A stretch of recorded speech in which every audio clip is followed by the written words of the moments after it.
Bismillahirrahmanirrahim. I am Dr. Bilal Farid, PhD scholar at University of Sargodha. Dear viewers, Assalamu alaikum. Today we will discuss the subject of pharmaceutics of first year for pharmacy technician. तो सबसे पहले बात करते हैं pharmaceutics में जो सबसे पहली डेफिनेशन है वो है फार्मेसी की। फार्मेसी है क्या चीज़? फार्मेसी एक्चुअली मेडिकल साइंस की एक ब्रांच है। उसमें हम क्या करते हैं, pharmacy is the branch of medical science that deals with the study of. इतनी लाइन आपने याद करनी है, उसके बाद आपने पॉइंट्स याद करने हैं। Discovery, development, synthesis, manufacturing, quality assurance, quality control, drug absorption, elimination, metabolism, distribution, legal aspects, clinical uses, drug interactions, drug regulatory affairs of drug is called pharmacy. And पे आपने क्या लगाना है, of drug is called pharmacy. ये आपकी pharmacy की definition complete हो जाएगी।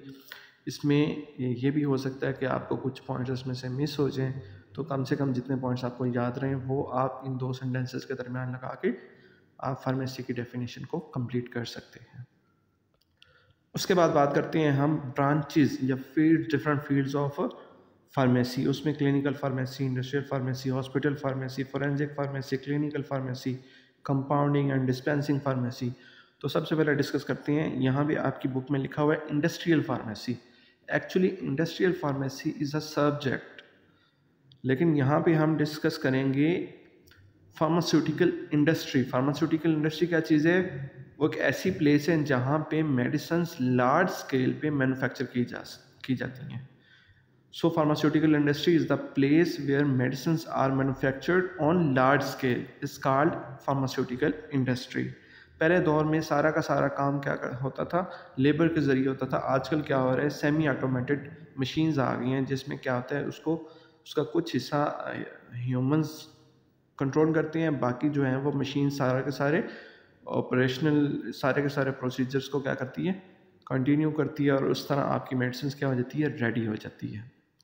उसके बाद हम बात करते हैं फार्मास्यूटिकल इंडस्ट्री के अंदर कौन कौन से डिपार्टमेंट्स आ जाते हैं। सबसे पहले बात करते हैं प्रोडक्शन डिपार्टमेंट। प्रोडक्शन डिपार्टमेंट क्या करते हैं, जहाँ पर मेडिसिन्स मैन्युफैक्चर की जाती हैं। मतलब फार्मास्यूटिकल इंडस्ट्री के अंदर एक सेक्शन ऐसा होता है जिसके अंदर दवाइयाँ बनाई जाती हैं। अब क्या है कि कुछ इंडस्ट्रीज़ के पास एक से ज़्यादा प्रोडक्शन सेक्शंस होते हैं, मतलब उन्होंने अप्रूव करवाए होते हैं। किसी ने एक सेक्शन अप्रूव करवाया, लेट्स सपोज उन्होंने टैबलेट सेक्शन बनवाया है, अप्रूव करवाया, तो वो सिर्फ टैबलेट्स ही बना सकते हैं। कुछ ने 2 करवाए हैं, वो टैबलेट कैप्सूल के अप्रूव करवाए हैं, तो टैबलेट प्लस कैप्सूल्स वो बना सकते हैं। किसी ने 4 करवाए हैं, मतलब उनके 4 प्रोडक्शन सेक्शंस हैं, टैबलेट, कैप्सूल, इंजेक्शन और सिरप। तो प्रोडक्शन सेक्शन क्या है कि आप कौन कौन सी मेडिसिन बना रहे हैं और वो जिस जगह पे बनती हैं, जिस सेक्शन के अंदर, इंडस्ट्री के अंदर बनती हैं, उसको हम कहते हैं प्रोडक्शन सेक्शन। उसके बाद बात करते हैं वेयर हाउस। वेयर हाउस कहते हैं गोदाम को।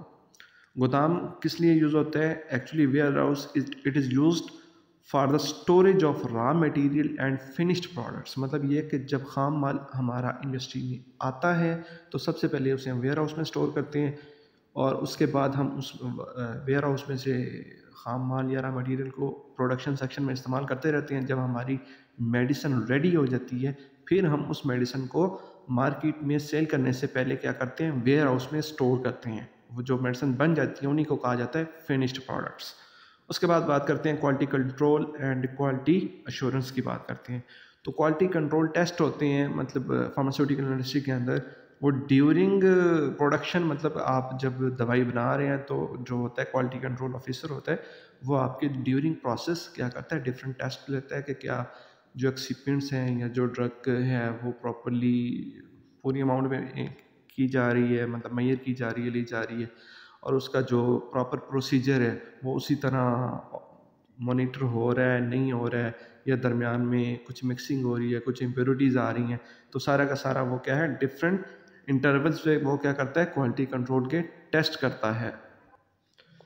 उसके बाद बात करते हैं हम रिसर्च एंड डेवलपमेंट सेक्शन की। रिसर्च एंड डेवलपमेंट सेक्शन में क्या होता है कि जो ऑलरेडी मार्केट में मेडिसिन मौजूद हैं उस कंपनी की या किसी भी कंपनी की, ठीक है, उन पे आपने काम करना है और उनमें क्या क्या इम्प्रूवमेंट लाई जा सकती है वो, और सेकेंडली न्यू ड्रग्स जो हैं वो आपने सर्च आउट करके उनकी सिंथेसिस करनी है, उनको बनाना है। ये 2 काम हैं रिसर्च एंड डेवलपमेंट सेक्शन के। उसके बाद आ जाती है एडमिनिस्ट्रेशन। एडमिनिस्ट्रेशन जो लफ्ज़ है वो आपकी फार्मेसी में 2 तरह से इस्तेमाल होता है। एक तो एडमिनिस्ट्रेशन ये है कि taking medicine into the body is called administration, ठीक है, कि दवाइयों को बॉडी में लेके जाना एडमिनिस्ट्रेशन कहलाता है। मगर यहाँ पे फार्मास्यूटिकल इंडस्ट्री में एडमिनिस्ट्रेशन का मतलब है इंतज़ामिया। एडमिनिस्ट्रेशन क्या करती है, वो सारी जो फार्मास्यूटिकल इंडस्ट्री होती है उसके मामलात को देखती है, मतलब वेजेस को देखना है उसने, वर्कर्स को देखना है, किन किन लोगों को उन्होंने रखना है, लीगल आस्पेक्ट्स देखने हैं, मार्केटिंग पैटर्न्स देखने हैं। सारा का सारा काम क्या है, एडमिनिस्ट्रेशन के ज़िम्मे है, ठीक है। प्रॉपरली बिल्डिंग को मैनेज करना है, इवन के स्वीपर्स को भी मैनेज करना है, सारा का सारा काम क्या है, एडमिनिस्ट्रेशन के ज़िम्मे होता है। नेक्स्ट आ जाता है कम्युनिटी फार्मेसी। कम्युनिटी फार्मेसी क्या होता है कि फार्मेसी की सर्विसेज प्रोवाइड करना एट कम्युनिटी लेवल, मतलब आम लोगों तक आपने फार्मेसी की सर्विसेज प्रोवाइड करनी है तो वो किस तरह से करेंगे, उनकी क्या क्या रिस्पॉन्सिबिलिटीज़ होंगी, कैसे कैसे लेके चलना है, ठीक है। ये होता है कम्युनिटी फार्मेसी।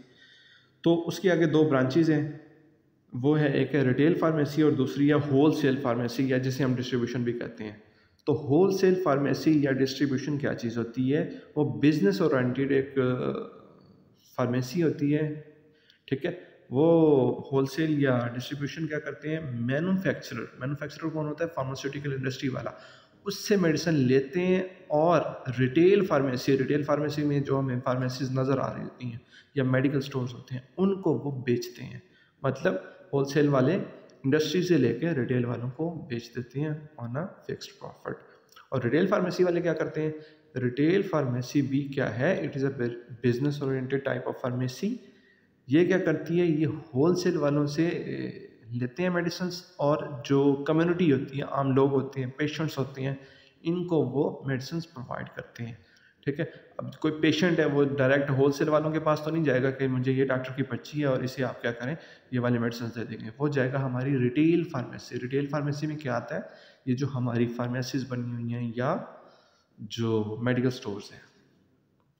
उसके बाद बात करते हैं हम forensic pharmacy. Forensic pharmacy is the branch of pharmacy which deals with the legal aspects of drug, मतलब जहाँ पे भी ड्रग से रिलेटेड कोई भी बात होगी और वो क्या होगा, उससे रिलेटेड कानूनी पहलू क्या बनता है, वो हम सारा कुछ क्या पढ़ेंगे फोरेंसिक फार्मेसी में। मतलब ये है कि कोई इंडस्ट्री है वो किन किन कवानीन के तहत रजिस्टर्ड होगी, उसकी रिक्वायरमेंट्स क्या होंगी, उसको आगे मॉनिटर करना है तो उसका क्या प्रोसीजर होगा। कोई ड्रग इंस्पेक्टर करने आता है, आपकी इंस्पेक्शन करने आता है, तो उसके इख्तियारात क्या हैं और उसकी रिस्पॉन्सिबिलिटीज़ क्या हैं, मतलब वो कौन कौन सी अथॉरिटीज़ उसके पास हैं जिनको वो एक्सपीरियंस कर सकता है। और उसके अलावा दूसरी बात क्या है कि उसकी ज़िम्मेदारियाँ क्या हैं। ऐसा तो नहीं है कि मतलब एक बंदा है उसने अपना बिज़नेस बनाया और आपका जो है ड्रग इंस्पेक्टर वो आके इंस्पेक्शन ही नहीं करता, तो किसका नुकसान हो रहा है, वो जो बिजनेसमैन है उसका नुकसान हो रहा है। इट मीन्स क्या है कि हर एक बंदे का क्या है कानूनी पहलू, मतलब कानूनी तौर पे क्या क्या रिस्पॉन्सिबिलिटीज़ हैं वो हम डिस्कस करेंगे फोरेंसिक फार्मेसी में। फोरेंसिक फार्मेसी में मतलब और भी आ जाता है कि रिटेल फार्मेसी वाले कौन कौन सी चीज़ों को बेच सकते हैं, कौन कौन सी चीज़ों को नहीं बेच सकती हैं, मतलब सेल करने के डिफरेंट मेथड्स क्या होंगे, ठीक है। तो हर लिहाज से जहाँ पे भी ड्रग से रिलेटेड लॉ इन्वॉल्व होगा वो सारे के सारे लॉज किसमें लिखे होंगे, फोरेंसिक फार्मेसी में, या फिर हम इसे कह देते हैं ड्रग लॉ। उसके बाद आ जाता है हॉस्पिटल फार्मेसी। हॉस्पिटल फार्मेसी भी क्या है, ब्रांच ऑफ फार्मेसी है जिसमें क्या करते हैं हम कि जो फार्मेसी की सर्विसेज हैं वो हम क्या करते हैं हॉस्पिटल के अंदर कौन कौन सी सर्विसेज हैं, किस तरह प्रोवाइड की जा सकती हैं, उन चीज़ों को हम देखते हैं हॉस्पिटल फार्मेसी के अंदर। और जो हॉस्पिटल फार्मेसी में काम करता है, ठीक है, उसको कहा जाता है हॉस्पिटल फार्मासिस्ट। हॉस्पिटल फार्मासिस्ट कई तरह के होते हैं, मतलब एक प्रोक्योरमेंट है उसमें भी हॉस्पिटल फार्मासिस्ट मतलब काम कर सकता है। उसके अलावा क्लिनिकल फार्मासिस्ट होता है, वो भी हॉस्पिटल में काम कर सकते हैं। उसके बाद एक रिटेल हॉस्पिटल फार्मासिस्ट होता है। हॉस्पिटल मतलब ये है कि हॉस्पिटल के अंदर जो फार्मेसी बनी हुई है उसको जो रन कर रहा है, ठीक है, उसके ज़िम्मे क्या क्या रिस्पॉन्सिबिलिटीज़ हैं वो भी क्या है हॉस्पिटल फार्मासिस्ट होता है। हमारे पाकिस्तान में क्या होता है, कि मोस्टली जो आजकल हॉस्पिटल फार्मासिस्ट हायर किए जाते हैं उनकी रिस्पॉन्सिबिलिटी क्या होती है, उसी के अंदर हॉस्पिटल के अंदर जो फार्मेसी होती है वहाँ पे होती है। मतलब उन्होंने ड्रग्स को देखना है, स्टॉक कितना है, कितनी कंजम्पशन हो रही है, कितना हमने मंगवाना है, हमारे पास इन्वेंट्री कितनी होनी चाहिए, मतलब कितनी ड्रग्स हमारे पास एट अ टाइम मौजूद होनी चाहिए और कौन सी किस्म की होनी चाहिए। लेट्स सपोज अगर कोई हॉस्पिटल हार्ट का है या किडनी का है तो हार्ट से रिलेटेड उसमें मेडिसिन मौजूद हैं या नहीं है, या किडनी का हॉस्पिटल है तो उसमें किडनी से रिलेटेड मेडिसिन मौजूद हैं या नहीं है। और अगर कोई जनरल हॉस्पिटल है तो उसमें थ्रू आउट मतलब जितनी भी डिजीज़ होती हैं उन सब से रिलेटेड क्या है, आपके पास इन्वेंट्री मौजूद होनी चाहिए। उसके बाद आ जाता है फार्मासिस्ट। फार्मासिस्ट होता कौन है? तो फार्मासिस्ट ऐसा बंदा होता है जिसके पास बी फार्म या फार्म डी, फार्म डी कहते हैं डॉक्टर ऑफ फार्मेसी को, इसको डी फार्म नहीं बोलते, इसको फार्म डी बोलते हैं।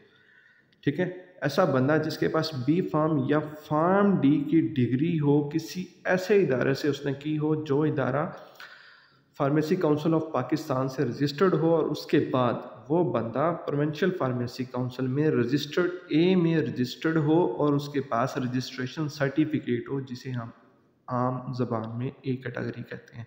तो ऐसे बंदे को हम कहेंगे फार्मासिस्ट। उसके बाद आ जाता है असिस्टेंट फार्मासिस्ट या फिर फार्मेसी टेक्नीशियन, जो कि मोस्टली आप लोग हैं।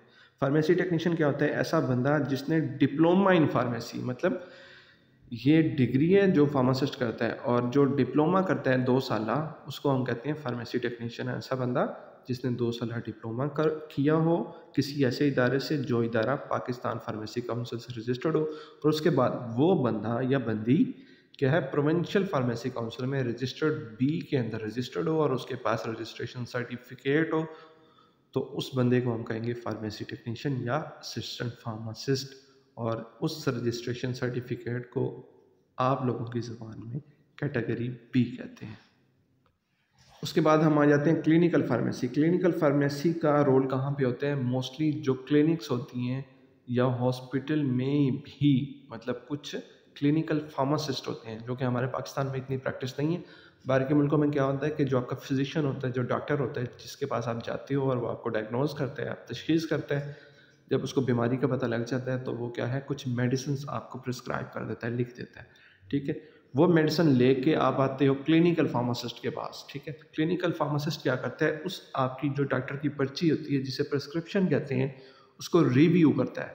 मतलब ये है कि उसमें देखता है कि कोई एरर तो नहीं है, कुछ गलतियां तो नहीं है, उसमें कौन कौन सी गलतियों को देखता है। वो देखता है कि क्या ये जो मेडिसिन लिखी हुई हैं, ये इनका इन दवाइयों का आपस में तो कोई इंट्रैक्शन नहीं है, या जो डॉक्टर ने लिखा है कि आपने इस खाने के साथ लिखनी है, उस ड्रग का उस खाने के साथ, मतलब ड्रग फूड का कोई इंट्रैक्शन तो नहीं है। ठीक है, और पेशेंट को कोई और ऐसी डिजीज़ तो नहीं है जिसके साथ ये मेडिसिन क्या है, इंट्रैक्शन कर जाए या एडवर्स रिएक्शन कर जाए। ठीक है, तो वो सारी की सारी डॉक्टर की पर्ची को क्या करता है, रिव्यू करता है। ये वाला वर्ड आपने क्लिनिकल फार्मेसी में लाजमी इस्तेमाल करना है। क्लिनिकल फार्मासिस्ट क्या करता है, review the prescription of patient.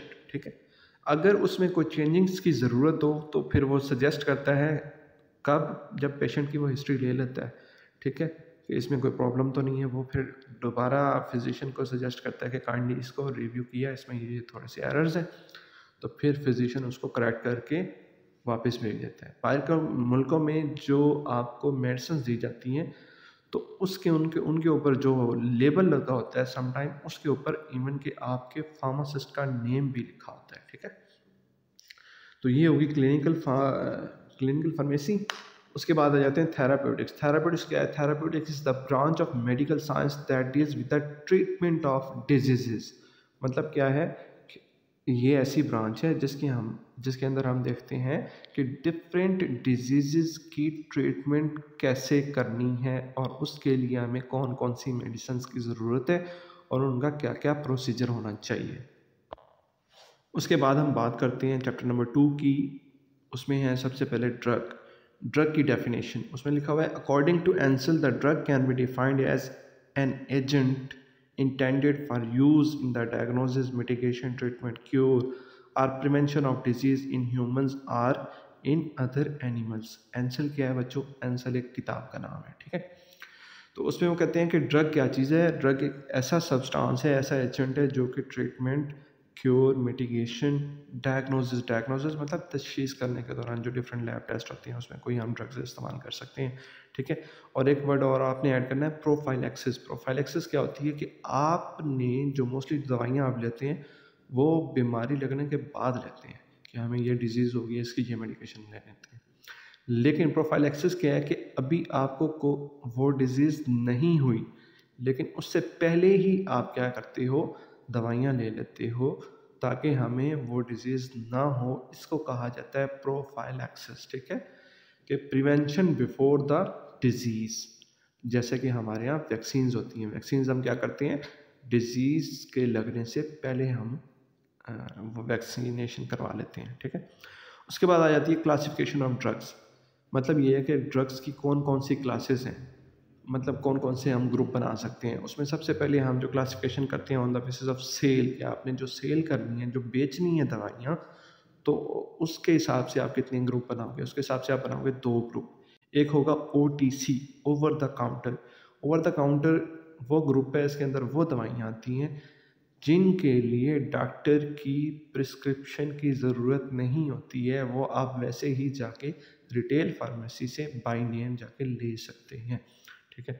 और दूसरी जो दवाइयाँ होती हैं, जो दूसरा ग्रुप है वो होता है POM, प्रिस्क्रिप्शन ओनली मेडिसिन्स, ठीक है। तो वो उस ग्रुप में वो दवाइयाँ आती हैं जिसके लिए आपको डॉक्टर की प्रिस्क्रिप्शन की ज़रूरत लाजमी होती है, उसके अलावा रिटेल फार्मेसी वाला वो मेडिसिन सेल नहीं कर सकता।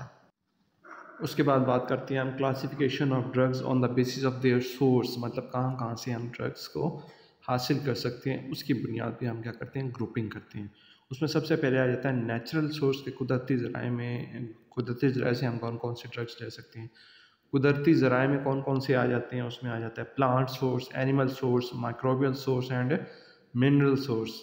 मतलब प्लांट सोर्स से हम डिफरेंट ड्रग्स ले सकते हैं, जैसे रेजरपाइन है, उसका वो जो that is obtained from wolfia serpentina. उसके बाद है cinnamaldehyde, that is obtained from cinnamomum loureirii. उसके बाद है digoxin, digoxin is obtained from digitalis लैनेटा।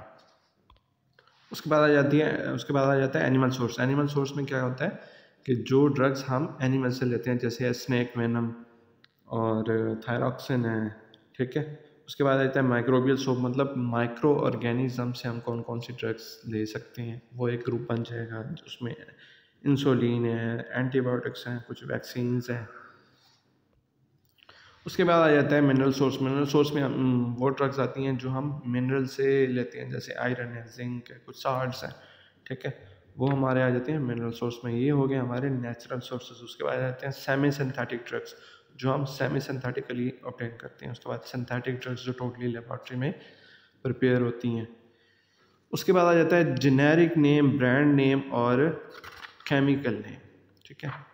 तो जेनेरिक नेम ऑफ ड्रग क्या है, these are the names of drugs that are given to them on scientific basis, this is the official name of drug. मतलब ये है कि कोई भी chemical हो, उसको जो ऑफिशियल नेम दिया जाता है जब उसे ड्रग कंसिडर किया जाता है, ठीक है। उससे पहले वो क्या होता है, केमिकल होता है, कोई भी केमिकल हो सकता है, ठीक है। जब उस केमिकल को हम ड्रग कंसिडर कर लेते हैं, तब हम उसे एक ऑफिशियल नेम दे देते हैं on the basis of some scientific reasons, ठीक है। उस वक्त जो नेम दिया जाता है उसे कहा जाता है जेनेरिक नेम, ठीक है। उसके बाद आ जाता है ब्रांड नेम, ट्रेड नेम। वो क्या होता है, कोई भी ड्रग जब रजिस्टर्ड हो जाती है, फिर डिफरेंट कंपनीज उस ड्रग की डोजेज फॉर्म बनाती हैं, या उस ड्रग को वो अपना नाम देकर मार्केट में सेल करती हैं, ठीक है। तो एक इंडस्ट्री की ड्रग दूसरी इंडस्ट्री की ड्रग से डिफ्रेंशिएट होती है on the basis of trade name या ब्रांड नेम। मतलब ये कि ड्रग एक ही होती है, लेकिन हर एक कंपनी का, हर एक फार्मास्यूटिकल इंडस्ट्री का उस ड्रग का brand name, trade name different होता है। और जो अगर किसी ने वो जो जेनेरिक नेम है, अभी तक किसी ने उसका ट्रेड नेम ना रखा हो, तो कोई इंडस्ट्री उसका जो जेनेरिक नेम है उसी को अपना ट्रेड नेम या ब्रांड नेम भी यूज़ कर सकती है। उसके बाद आ जाता है केमिकल नेम। केमिकल नेम में क्या होता है कि उस ड्रग के अंदर कौन कौन से डिफरेंट मालिक्यूल्स हैं, डिफरेंट केमिकल्स हैं, उनकी कम्बिनेशन क्या है, ठीक है, उनकी बेसिस पे जो हम नेम देते हैं वो होता है उसका केमिकल नेम। जैसा कि एक केमिकल नेम है एसिटाइल पैरामाइनोफिनोल, ठीक है, ये एक केमिकल का नेम है। उसको जब हम ड्रग कंसिडर करते हैं तो तब हम उसे कह देते हैं पैरासीटामोल। अब इस पैरासीटामोल को हमने क्या कह दिया, जेनेरिक नेम कह दिया। अगर किसी इंडस्ट्री ने अभी तक पैरासीटामोल किसी ड्रग का नाम नहीं रखा तो वो इसी जेनेरिक नेम को अपना ब्रांड नेम भी रजिस्टर्ड करवा सकते हैं। आपने देखा होगा कि पैरासीटामोल के नाम से भी टैबलेट्स आती हैं, ठीक है। और अगर कोई दूसरी इंडस्ट्री है वो क्या कहती है, वो कहती है नहीं जी मैंने इससे डिफ्रेंशिएट करना है, तो वो उसको पैनाडॉल नाम रख देती है, कालपोल रख देती है, डिस्प्रोल रख देती है, ठीक है। तो वो उसका क्या हो जाता है, ट्रेड नेम हो जाता है। उसके बाद आ जाता है हमारा chapter number 3, books in pharmacy. तो जो फार्मेसी के प्रोफेशन में जो बुक्स यूज़ होती हैं वो कौन सी हैं, क्या उनको कहा जाता है, तो वो बुक्स जिसमें ड्रग्स से रिलेटेड सारे इंस्ट्रक्शंस हों, उनसे ड्रग्स की डिटेल हो उनके अंदर, तो ऐसी बुक्स को कहा जाता है फार्माकोपिया, ठीक है।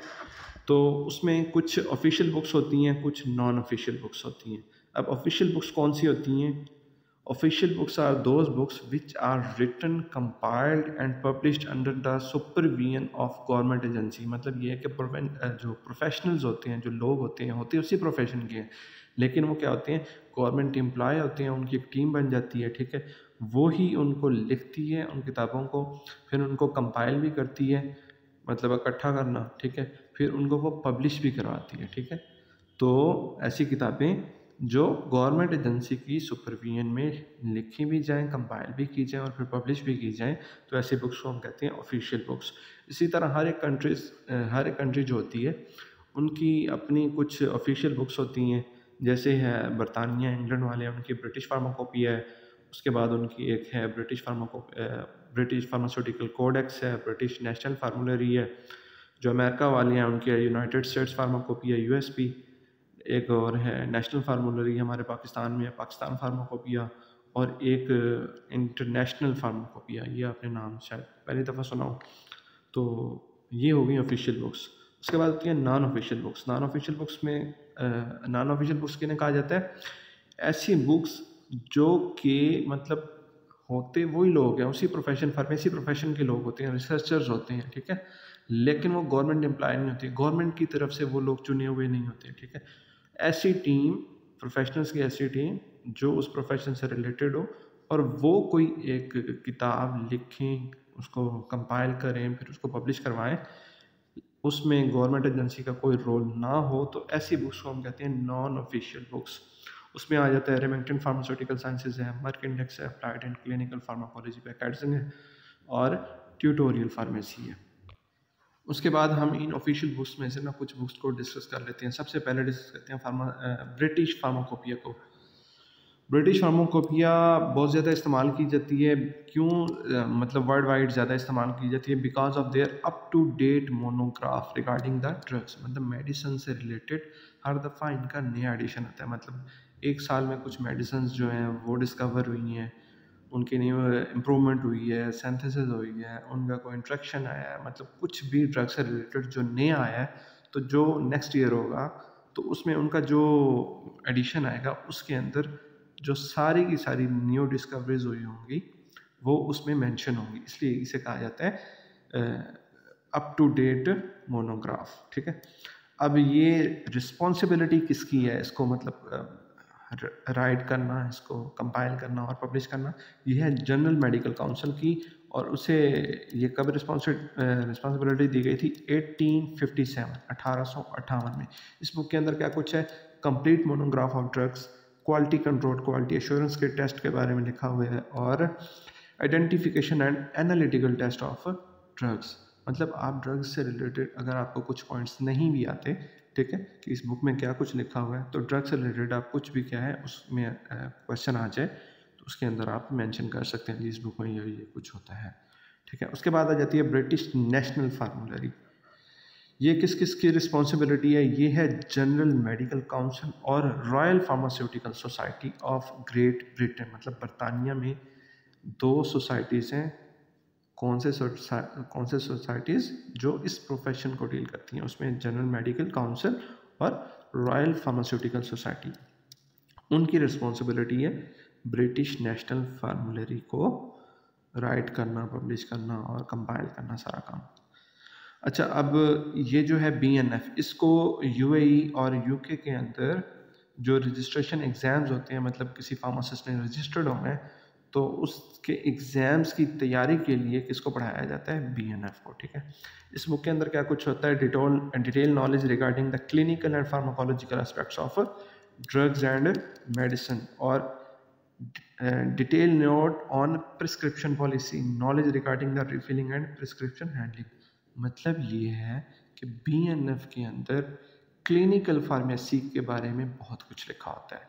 क्लिनिकल फार्मेसी में हमारी प्रिस्क्रिप्शन आती है, प्रिस्क्रिप्शन से रिलेटेड जितना नॉलेज है, ठीक है, ड्रग्स हैं, मतलब किन मेडिसिन, कौन सी मेडिसिन किन किन डिजीज़ में इस्तेमाल होती है, उनका इंट्रैक्शन क्या होता है, मतलब कि क्लिनिकल फार्मेसी में जो कुछ आता है वो BNF के अंदर इंक्लूड होता है। इसके बाद आ जाती है ब्रिटिश फार्माकोपिया कोडेक्स। अब ये किस गवर्नमेंट एजेंसी की रिस्पॉन्सिबिलिटी है? रॉयल फार्मास्यूटिकल सोसाइटी, और इसे कब ये दी गई? 1903 में ये रिस्पॉन्सिबिलिटी दी गई। उसके बाद हम बात करते हैं कि इस किताब के अंदर ज़्यादातर नॉलेज किस चीज़ के बारे में होता है। दो वर्ड आपने याद रखने हैं, एक डिस्पेंसिंग और दूसरा डिस्पेंसिंग टेक्निक्स। अब डिस्पेंसिंग कहते हैं giving medicine to the patients, ठीक है। जब आप रिटेल फार्मेसी पे जाते हो, वहाँ पे मतलब जो फार्मासिस्ट होता है उसकी जो रिस्पॉन्सिबिलिटीज़ होती हैं regarding dispensing of the medicines, मतलब पेशेंट को जो उन्होंने दवाइयाँ देनी होती हैं पर्ची को देख के, उसके अंदर डिस्पेंसिंग के डिफरेंट मेथड्स यूज़ होते हैं, उसके अंदर कैलकुलेशंस होती हैं, डोज कैलकुलेशन, ठीक है, कि अगर आपके पास प्रिस्क्रिप्शन आ गई है किसी बच्चे की तो आपको एडल्ट डोज का पता है तो आपने क्या करना है, बच्चे की डोज को कैसे कैलकुलेट करना है, वो सारा कुछ क्या करते होते हैं, वो डिस्पेंसिंग में आ जाता है, ठीक है। तो ब्रिटिश फार्माकोपिया कोडेक्स के अंदर डिस्पेंसिंग, कंपाउंडिंग और डिस्पेंसिंग टेक्निक्स के बारे में होता है, ठीक है। उसके बाद आ जाता है हमारा इंटरनेशनल फार्माकोपिया। तो इंटरनेशनल फार्माकोपिया के बारे में बताने से पहले मैं आपको बताऊं कि एक इदारा है यूनाइटेड नेशन ऑर्गेनाइजेशन, मतलब डिफरेंट कंट्रीज़ ने मिल के एक इदारा बनाया है, मतलब डिफरेंट कंट्रीज़ के जो प्रॉब्लम्स होते हैं उनको सॉल्व करने के UNO, ठीक है। UNO का एक सब इदारा है, सब डिपार्टमेंट है, वो है WHO, वर्ल्ड हेल्थ ऑर्गेनाइजेशन। मतलब कि हेल्थ और हेल्थ से रिलेटेड एजुकेशन से जो है ना, वो सारी की सारी रिस्पॉन्सिबिलिटी है WHO, वर्ल्ड हेल्थ ऑर्गेनाइजेशन की, ठीक है। तो वर्ल्ड हेल्थ ऑर्गेनाइजेशन की टीम ने जो बुक राइट, कंपाइल और पब्लिश की है उसे कहा जाता है इंटरनेशनल फार्माकोपिया। ये किसी एक कंट्री की रिस्पॉन्सिबिलिटी भी नहीं है और मलकियत भी नहीं है, ठीक है। तो इसके अंदर मेनली किन चीज़ों के बारे में लिखा होता है? इसके अंदर लिखा होता है pharmaceutical technologies for the development of drugs, और दूसरी बात है drug formulation and manufacturing process और controlling the quality of medicine. मतलब ये कि फार्मास्यूटिकल इंडस्ट्री में जितने प्रोसेसेस या चीज़ें इस्तेमाल होती हैं वो आप इस इंटरनेशनल फार्माकोपिया के अंदर देख सकते हैं। उसके बाद आ जाता है यूनाइटेड स्टेट्स फार्माकोपिया, ठीक है। अब यूनाइटेड स्टेट्स फार्माकोपिया क्या है? ये अमेरिकन बुक है ड्रग से रिलेटेड, और ये किसकी रिस्पॉन्सिबिलिटी है? यूनाइटेड स्टेट फार्मास्यूटिकल कन्वेंशन, ठीक है। उसी ने सारा कुछ किया, राइट भी किया, कंपाइल भी किया, पब्लिश भी किया। और इसके अंदर क्या कुछ होता है? Strength, quality, quantity, purity and labelling of drugs. और उसके बाद आ जाता है यूनाइटेड स्टेट्स नेशनल फार्मूलरी। जिस तरह हमने ब्रिटिश नेशनल फार्मूलरी बताया है, इसी तरह UNF के बारे में बात करते हैं। In 1888, the first national formulary of United States was published under the supervision of American Pharmaceutical Association. But in 1974, the right of UNF, अब हुआ क्या कि 1888 में किसे दी गई ये रिस्पॉन्सिबिलिटी? अमेरिकन फार्मास्यूटिकल एसोसिएशन को। लेकिन 1974 में ये जो UNF की रिस्पॉन्सिबिलिटी थी ये किसे दे दी गई? United state pharmaceutical convention. अब अगर आपको थोड़ा सा याद हो तो यूनाइटेड स्टेट फार्मास्यूटिकल कन्वेंशन जो है उसके ज़िम्मे पहले ही एक बुक थी, वो कौन सी थी? USP, United states pharmacopoeia. अब दोनों किताबें उसके ज़िम्मे आ गई, तो उसने क्या किया, उन दोनों को मिला के 1980 से मतलब 1980 से ऑनवर्ड एक UNFSP के नाम से पब्लिश करना शुरू कर दी, united states formulary united states pharmacopeia and national formulary USPNF। ठीक है, उसके बाद बात करते हैं हम नॉन ऑफिशियल बुक्स की। नॉन ऑफिशियल बुक में सबसे पहले आ जाती है रेमिंगटन फार्मास्यूटिकल साइंसेस। इसके अंदर जो है ना ड्रग का नॉलेज होता है regarding all aspects of pharmacy, मतलब फार्मेसी से रिलेटेड जो है ना ड्रग से रिलेटेड हर तरह का नॉलेज किसमें है, रेमिंगटन फार्मास्यूटिकल साइंस में। उसके बाद आ जाता है applied and clinical pharmacology by Katzung. This book contain a detail knowledge regarding the drug and their action on humans. मतलब ये है कि ड्रग्स के एक्शन और उनके साइड इफ़ेक्ट्स या इंट्रैक्शन जो हैं वो हम किस में पढ़ते हैं, अप्लाइड और क्लिनिकल फार्माकोलॉजी। जहाँ पे भी क्लिनिकल फार्माकोलॉजी का वर्ड आएगा या फिर ड्रग्स के action with respect to their disease, मतलब डिजीज़ से रिलेटेड ड्रग्स का थेराप्यूटिक एक्शन, वहाँ पे क्लिनिकल फार्माकोलॉजी इन्वॉल्व होगी, क्लिनिकल फार्मेसी इन्वॉल्व होगी। उसके बाद बात करते हैं ट्यूटोरियल फार्मेसी की। This book contains a detail knowledge regarding the physical pharmacy. अब जब आगे जाके हम चैप्टर नंबर 6 पढ़ेंगे, ठीक है, तो वो हमारी क्या है, फिजिकल फार्मेसी है, मतलब डोजेज फॉर्म्स हैं, उसमें जो जो प्रोसेसेस इस्तेमाल होते हैं, सरफेस टेंशन, मतलब एड्जॉर्प्शन, ठीक है, और बहुत सी चीज़ें हैं, विस्कोसिटी, मतलब फिजिकल फीचर्स जो होते हैं जो किसी भी डोजेज फॉर्म को बनाने के लिए इस्तेमाल होते हैं, वो हम पढ़ते हैं फिजिकल फार्मेसी के अंदर। उसके बाद आ जाता है chapter number 4 history of pharmacy. तो इसमें मतलब कोई ऐसी चीज़ें समझाने वाली है नहीं, तो ये आप लोग अपनी बुक से रीड कर सकते हैं, मतलब कौन से साइंसदान ने क्या क्या कंट्रीब्यूशन की थी फार्मेसी के फील्ड में।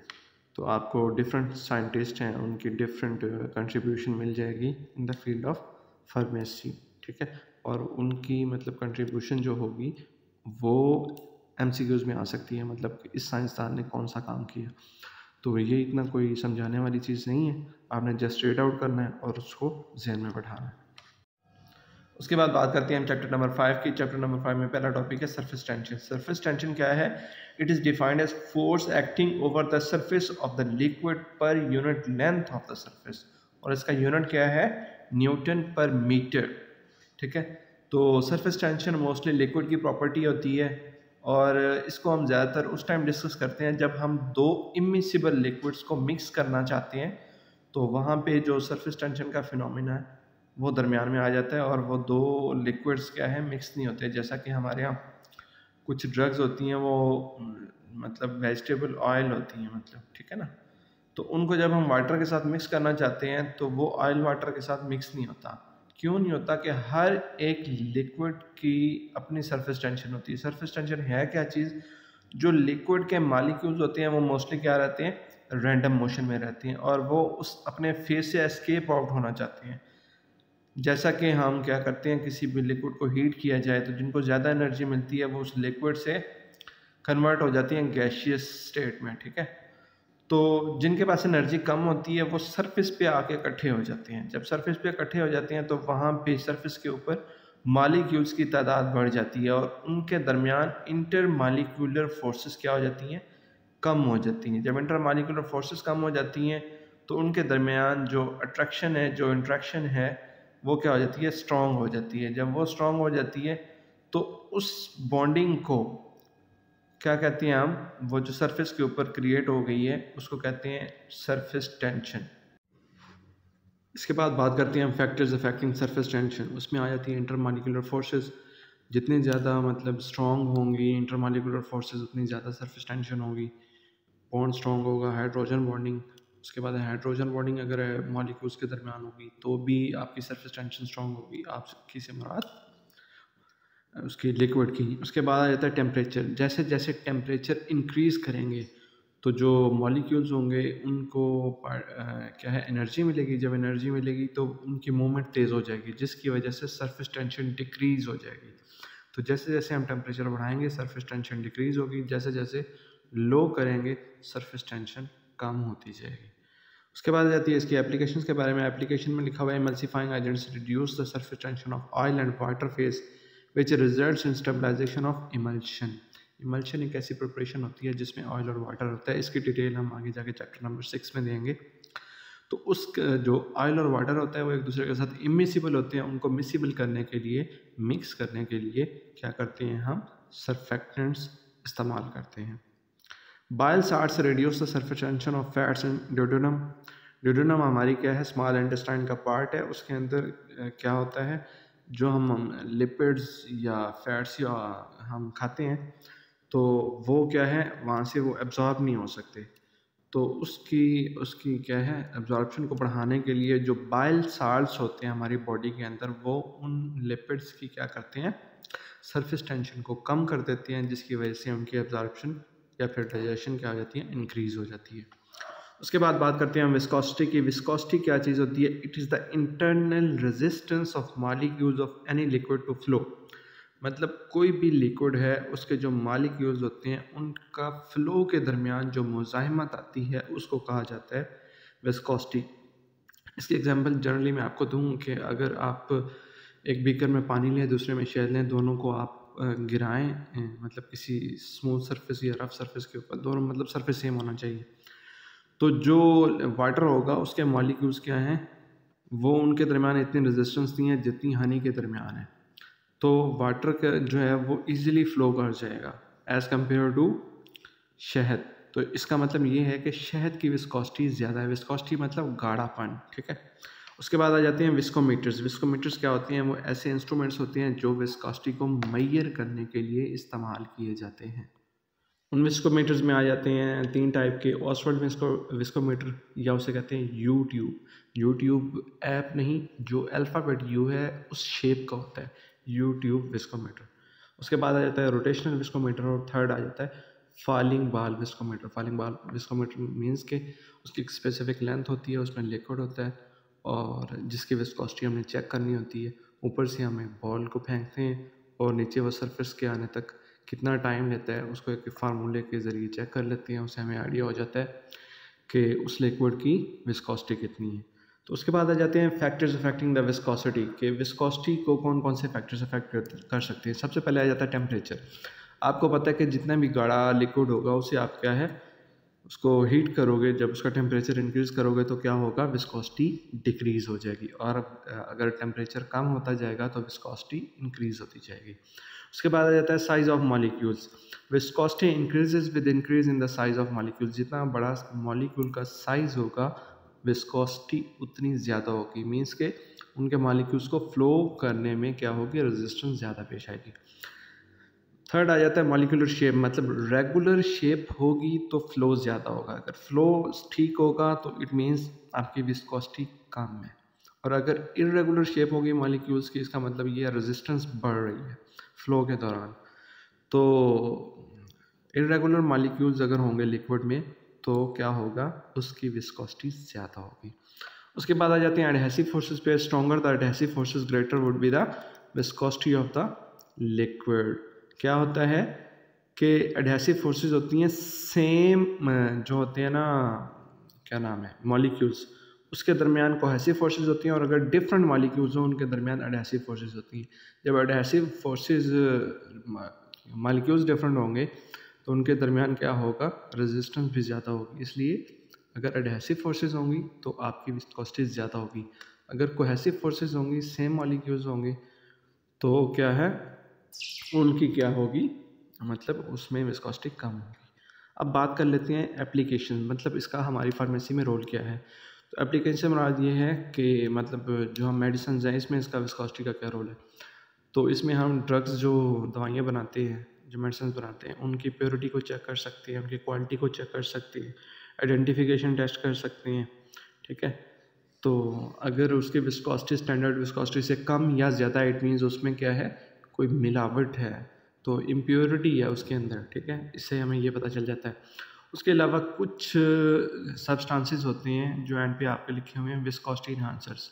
ये क्या करते हैं, जहाँ पे हमें किसी लिक्विड की विस्कोसिटी को इंक्रीज़ करना हो ताकि उसके अंदर क्या है, पार्टिकल ज़्यादा देर तक तैरे रहें जैसा कि सस्पेंशन में होता है, तो उसमें हम क्या करते हैं, उस लिक्विड के अंदर विस्कोसिटी इन्हांसर्स ऐड कर देते हैं, जैसे मिथाइल सेलुलोज है, हाइड्रोक्सी इथाइल सेलुलोज है और इस तरह के दूसरे सब्सटेंसेस। नेक्स्ट हम बात कर लेते हैं आयोनाइजेशन की। आयोनाइजेशन से पहले हमें क्या है, एटम का स्ट्रक्चर पता होना चाहिए। नॉर्मली जो आपके लेवल तक है वो हमें पता है कि एटम क्या होता है, एक न्यूट्रल पार्टिकल है जिसको हम सब डिवाइड नहीं कर सकते और ज़्यादा मतलब डिवाइड नहीं कर सकते। उसके जब पार्टिकल्स की बात करते हैं तो उसका न्यूक्लियस है, न्यूक्लियस के अंदर न्यूट्रॉन और प्रोटॉन होती हैं। न्यूट्रॉन पे कोई चार्ज नहीं होता, प्रोटॉन पे पॉजिटिव चार्ज होता है। उसके बाद इलेक्ट्रॉन्स होते हैं, इलेक्ट्रॉन्स क्या करते हैं, वो उस न्यूक्लियस के इर्द गिर्द जो शेल्स होती हैं उनके अंदर क्या कर रहे होते हैं, रिवॉल्व कर रहे होते हैं। तो हमने क्या करना है, जब हमें एटम का स्ट्रक्चर पता चल गया है तो उसके बाद हम देखेंगे कि इसका क्या हिसाब किताब है।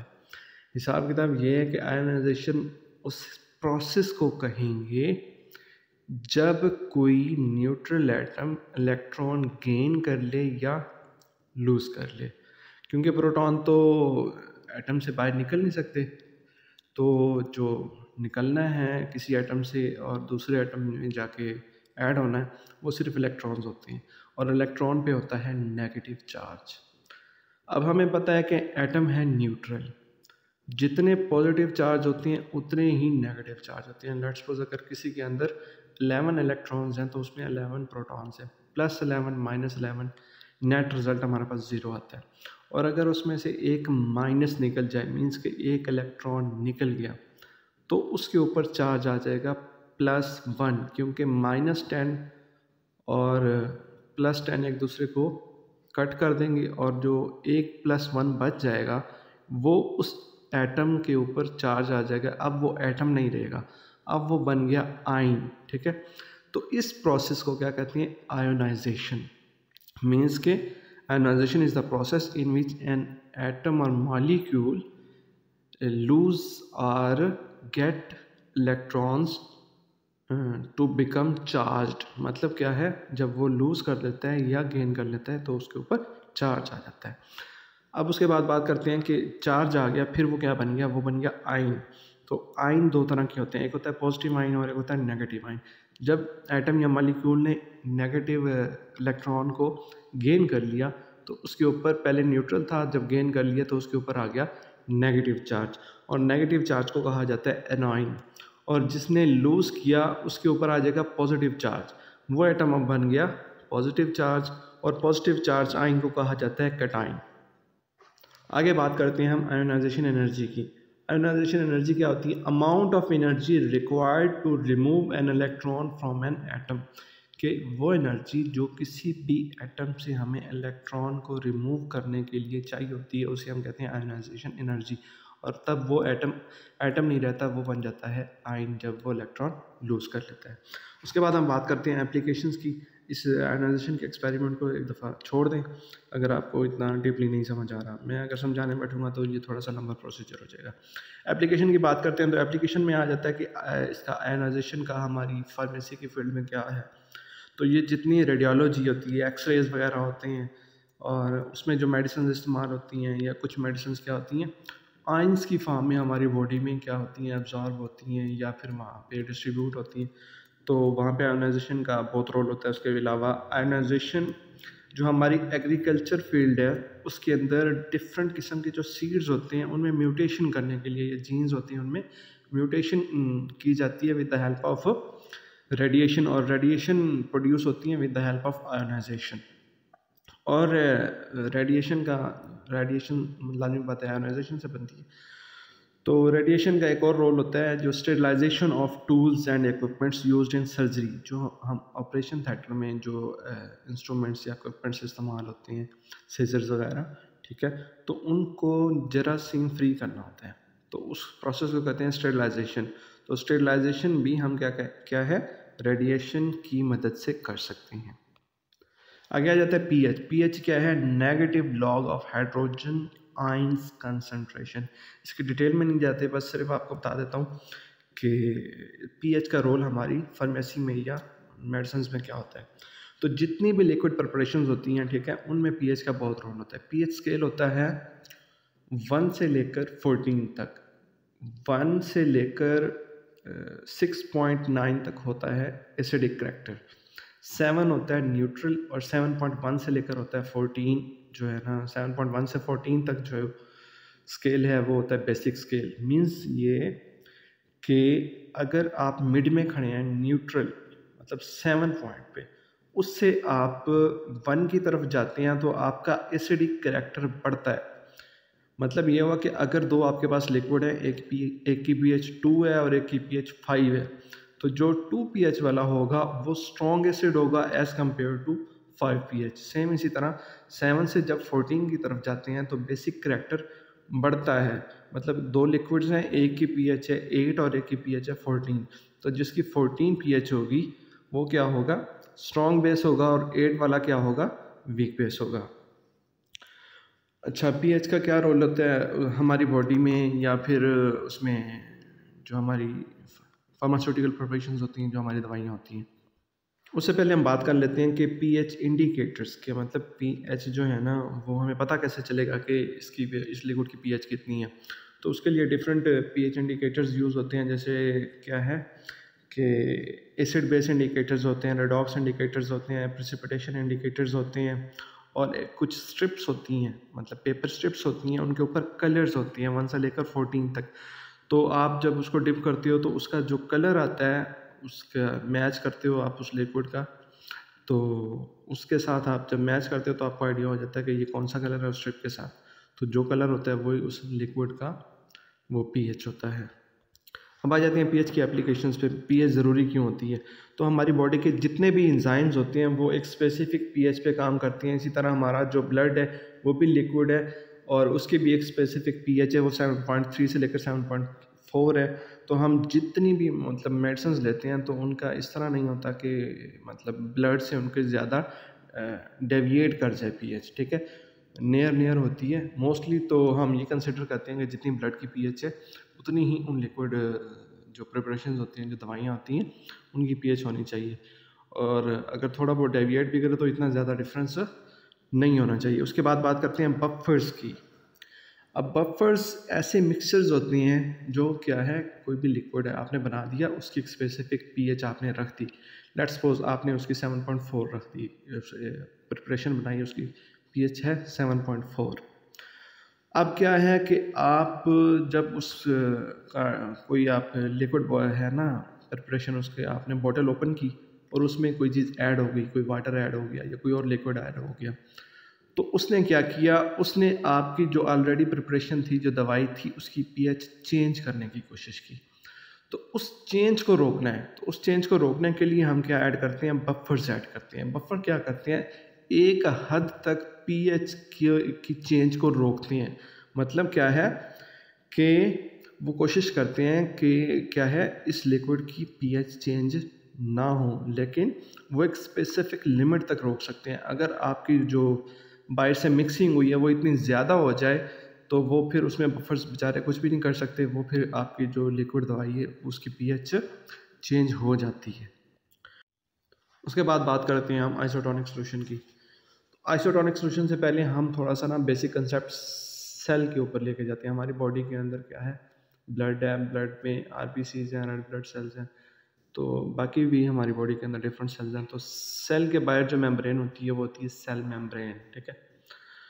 तो सेल मेम्ब्रेन जो होती है वो हमारी होती है सेमी परमिएबल, मतलब उसमें से कुछ सब्सटेंसेस गुजर सकते हैं, कुछ नहीं गुजर सकते। मुद्दे की बात पे आते हैं कि वो जो वाटर है उसको गुजरने देती है और मतलब फ्लूइड जो है उसको आर पार होने देती है, ठीक है। अब ये है कि हमारे ब्लड के अंदर आरबीसीज हैं और जो हमारा है ब्लड उसके अंदर डिफरेंट साल्ट्स एंड मिनरल्स हैं, ठीक है। उनकी एक स्पेसिफिक कंसंट्रेशन है। फॉर एग्जांपल आपने सुना होगा कि हमारे ब्लड के अंदर साल्ट जो है सोडियम क्लोराइड NaCl वो है 0.9%, ठीक है। तो 0.9% अगर हमारे ब्लड में मौजूद है तो वो जो हमारा सेल है, जो उसके अंदर सेल हैं, तो सेल और ब्लड इन दोनों की क्या है, ऑस्मोटिक प्रेशर सेम है। तो 0.9% साल्ट की मौजूदगी में जो सेल मेम्ब्रेन के अंदर लिक्विड है वो कोई प्रेशर सेल मेम्ब्रेन पे एक्सर्ट नहीं करेगा, ठीक है, और स्टेबल रहेगा। लेकिन होगा क्या कि अगर हम बाहर से हाइपरटोनिक सोल्यूशन दे देते हैं, कि मतलब 0.9% से ज़्यादा कंसनट्रेशन दे देते हैं, फॉर एग्जांपल हम 2% क्या है sodium chloride for example 2 gram in 100 ml दे देते हैं, तो वो क्या है, वो अगर हम अपने ब्लड में एडमिनिस्टर करवाएंगे तो क्या होगा, जो हमारे सेल के बाहर लिक्विड है वहाँ पे कंसंट्रेशन ज़्यादा होगी और ऑस्मोटिक प्रेशर क्या होगा, कम होगा। ऑस्मोटिक प्रेशर जो सेल के अंदर है वहाँ पे ज़्यादा होगा। ऑस्मोटिक प्रेशर होता है लिक्विड की वजह से, तो लिक्विड जो है ना ज़्यादा अमाउंट में सेल के अंदर है, तो वो क्या करेगा, प्रेशर एक्सर्ट करेगा सेल मेम्ब्रेन पे और वहाँ से लिक्विड बाहर जाना चाहेगा, ठीक है। या फिर आपको दूसरी ज़बान में समझाता हूँ कि बाहर कंसंट्रेशन है ज़्यादा सल्यूट की और एज़ कम्पेयर टू सेल के अंदर सल्यूट की कंसंट्रेशन है कम, तो सेल के अंदर जो लिक्विड है, जो वाटर है, वो बाहर मूव करेगा ताकि इक्विलिब्रियम एस्टेब्लिश कर सके। तो इसके नतीजे में क्या होगा, सेल में से क्या हो जाएगी, पानी की कमी हो जाएगी और सेल क्या हो जाएगा, श्रिंक हो जाएगा, सिकुड़ जाएगा। तो हमें ये पता चला कि जब हम आइसोटोनिक सोल्यूशन दें तो हमारे सेल्स के ऊपर कोई इफेक्ट नहीं होता, लेकिन अगर हम हाइपरटोनिक सोल्यूशन दें तो वो क्या है, हमारा सेल उसके रिजल्ट में श्रिंक हो जाता है। अब बात करते हैं हाइपोटोनिक सोल्यूशन की, कि अगर 0.9% क्या था, आइसोटोनिक था, अगर हमने दे दिया 0.5% NaCl, तो वो क्या हुआ कि बाहर साल्ट की कंसंट्रेशन क्या है, कम है और मतलब क्या है, ऑस्मोटिक प्रेशर ज़्यादा है, तो उसने प्रेशर एक्सर्ट करना है लिक्विड ने सेल मेम्ब्रेन के ऊपर और सेल के अंदर जाने की कोशिश करनी है। या फिर आप यूँ कह लें कि सेल के अंदर कंसंट्रेशन ज़्यादा है और बाहर कम है, आपको सिर्फ समझाने के लिए, ठीक है। तो बाहर जो लिक्विड होगा उसने सेल के अंदर एंटर हो जाना है, ठीक है, सेमी परमिएबल मेम्ब्रेन जो सेल मेम्ब्रेन है उसके थ्रू। जब सेल के अंदर एंटर होगा, जैसे हम बैलून में हवा भरते हैं तो एक लिमिट तक हम भर सकते हैं, उससे ज़्यादा भरें तो बैलून फट जाता है। सेम इसी तरह जो लिक्विड होगा वो सेल मेम्ब्रेन के थ्रू सेल के अंदर जाएगा और वहाँ पे क्या होगा, ज़्यादा अमाउंट में जब लिक्विड फिल हो जाएगा तो सेल बस्ट हो जाएगा, जिसे हम क्या कहेंगे, हेमोलाइसिस। तो क्या है, अब आइसोटोनिक सोल्यूशन की हमारी मेडिसिन या फार्मास्यूटिकल प्रिपरेशंस या जो हम दवाइयाँ बनाते हैं लिक्विड प्रिपरेशंस, उसके अंदर क्यों इतना रोल है कि जो भी हम बाहर से फॉर एग्जांपल कोई इंजेक्शन लगा रहे हैं, कोई ट्रिप लगा रहे हैं, ठीक है, जो भी हम दवाई बना रहे हैं उसका आइसोटोनिक होना ज़रूरी है। आइसोटोनिक होना क्यों ज़रूरी है, जो रीजंस मैंने पहले बताई हैं उनकी वजह से, ठीक है। तो अगर आइसोटोनिक नहीं होगा तो ये सारे प्रॉब्लम्स आएंगे, मतलब आपका सेल श्रिंक हो जाएगा। जब सेल श्रिंक हो गया तो फिर भी वो प्रॉपर फंक्शन नहीं कर सकेगा, और अगर सेल बस्ट हो गया मतलब फट गया तो फिर तो आपका सेल ही गया, मतलब सेल गया तो आपकी बॉडी क्या है, डीनेचर हो जाएगी, मतलब डेड हो जाएगी।